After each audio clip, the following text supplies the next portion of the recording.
5 years ago, tinatapyas pa lang ang bundok na ito sa Angono Rizal at sabi nila gagawing Camellia House. Natuloy pala ito kaya binalikan namin. At ito na ngayon ang bundok na tinapyas para gawing subdivision. At ang isa sa nag-develop ay ang Camellia Home. Ang Camellia Home ay pag-aari ng pamilya Villar. Mura kasi nilang nakukuha ang mga lupa dito sa bundok. At kapag na-develop ay naibebenta nila ng mahal. 30 minutes from Manila ay matatagpuan ang subdivision na ito sa Barangay Tayuman, Binangonan, Rizal. 15 minutes away from SM Angono. Boundary naman ito ng Angono at Binangonan, Rizal. Ngunit, kailangan ba talang sirain ang bundok at gawing subdivision? Paano na kung mawala na ang mga punong nakatanim dito? Sino na ang haharang sa mga kalamidad na paparating tulad ng malalakis na bagyo? At kapag pinagtayuan na ng maraming bahay, ay wala nang haharang sa mga rumaragasang tubig ulan mula sa malakas na bagyo. At pupunta ito sa kapatagan. Hindi kaya ito ang magiging dahilan ng paglubog sa baha sa mababang lugar ng Angono? Ang Angono Rizal ay tinaguriang the Art Capital of the Philippines. Dito pinanganak sina Carlos Botong Francisco at Lucio San Pedro, ang dalawang sikat na pintor ng lugar na ito. Si Botong Francisco ay kinilala bilang alagad ng sining, pintura noong 1973 at ang kanyang mga obra ay makikita sa National Museum of the Philippines at Manila City Hall.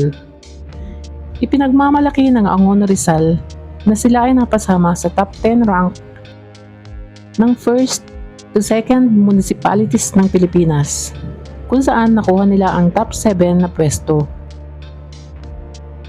Ngunit tila nanganganib na ang kanilang bundok dahil halos malaking kabuuan ng bundok ay ginagawa ng subdivision. Inakyat namin ang mataas na bundok upang makita namin kung ano na ang ipinagbago. Halos buong bundok ay ginawa na ng malalaking kalsada. Marami na ring puno ang nawala at may mangilan-ngilan ng malalaking bahay na itinayo dito. Sariwa at malamig at presko ang hangin na nanggagaling dito. Malayo sa syudad na mainit ang hulog ng hangin at polluted. Maganda nga siyang tirahan dahil presko. Ngunit paano na ang mga punong pinutol dito at puputulin pa kapag pinagtayuan na ng maraming bahay? Mawawala na rin ng bahay ang mga ibon na naninirahan dito.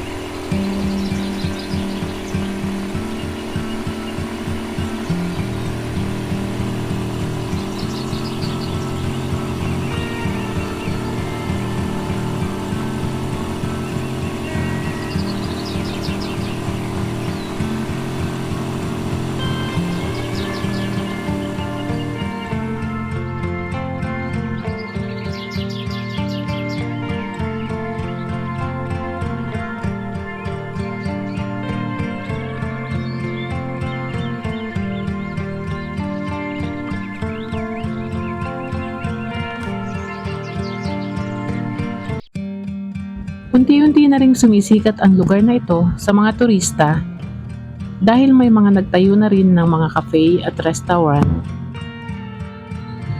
Dinarayo ito ng mga gustong mag-relax sa isang kakaibang lugar tulad ng Tagaytay.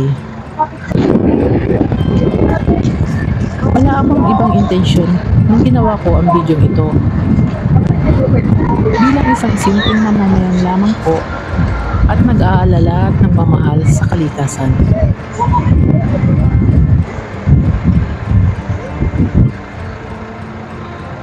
Daming bahay sa ilalim.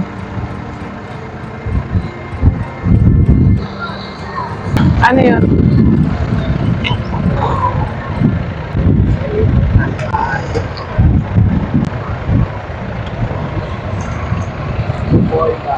Ha?